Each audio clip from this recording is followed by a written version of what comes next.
Hey guys, welcome to the first video of Digimonty. So for my first video, we'll be learning something that is really simple as well as fun. In this video, we'll be learning how to color anything, maybe a dress or a car or a wallet or anything without missing on the major details such as the shadows, reflections or the crevices, etc. Uh, in this video, we'll be using the following tools, that is the rectangle tool, the selection marquee tool, average blur tool, Hue Saturation Adjustment Layer, and we'll be masking off some areas. So without wasting any further time, let's get started. For this tutorial, I've selected this image which I got from wallpaperbasis.com, and we'll be changing the color of this car, the orange color of this car, into some other color. So before we can actually get started, we'll have to decide which color to change this car's color into.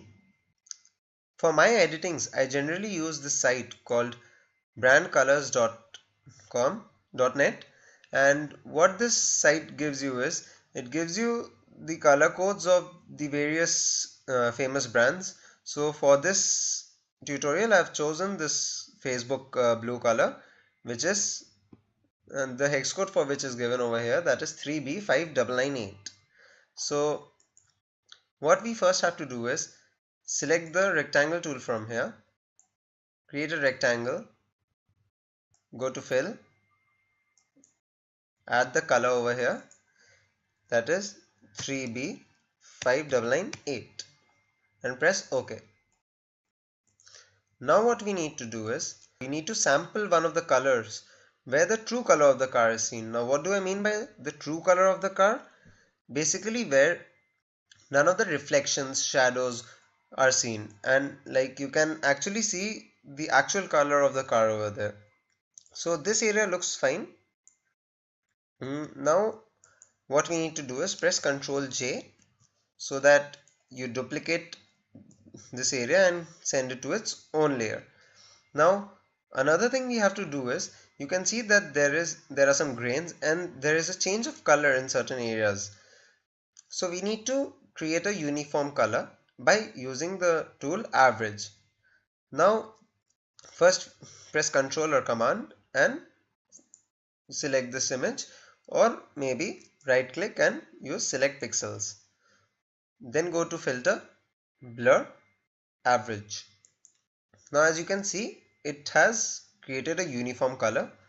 Now what we are going to do is we are going to drag this and align it with this other picture so that when we change the color, the line between goes away.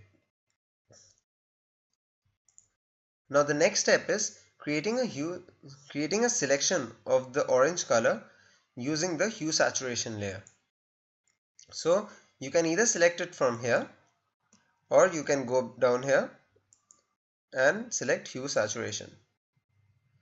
Now use this hand icon to select the color you desire over here, and then drag these two sliders and make it narrow.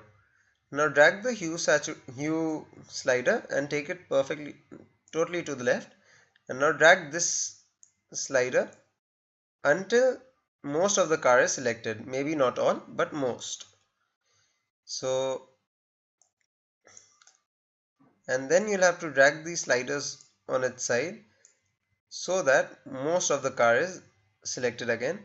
And what do these other two sliders beside these white sliders do is, they are called feathering. They are used for feathering.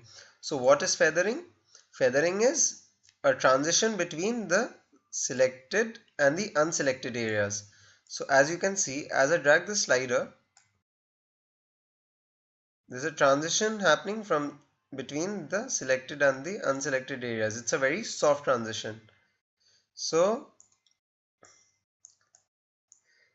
once you are done with this and you have selected most of the areas, sorry, what you are supposed to do is now zoom into this area. For the people who are trying to figure out how I'm zooming in and zooming out, it's by pressing Alt or Option and using the scroll bar.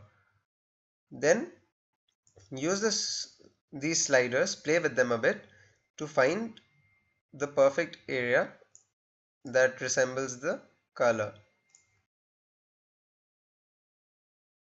So this looks fairly fine. So now that we've finished coloring the car, what we have to do is, we can see that there are some of the areas that we did not want to change the color of. For example, the ground. What we need to do is, we have a mask over here. So now we can mask out these areas. Now what is a mask? A mask, you can basically imagine that this entire canvas is white, and it is this white. Now wherever there is white in this canvas, the effect on the left hand side will be applied on it, and wherever you paint in with black, the effect goes away. So as you can see, if I start painting with black, the effect goes away. If I start painting with white, it comes back. For those people who are trying to figure out how I was toggling between the black and white over here, it was by pressing X. If you press X, the colors interchange. And for the people who have selected something else and you have something else over here, you can press D to set it to default. So X to toggle between them and D for default. Now what we are going to do is, you can either paint it with black and remove the unwanted areas, or what you can do is, you can invert this selection, this mask, by pressing Ctrl or Command I, and then paint in with the necessary areas using white.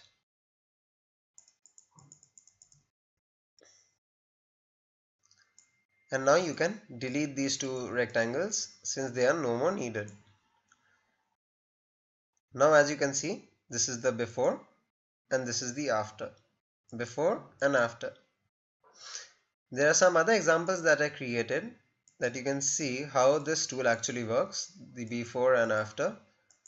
Another one, before and after. Before and after.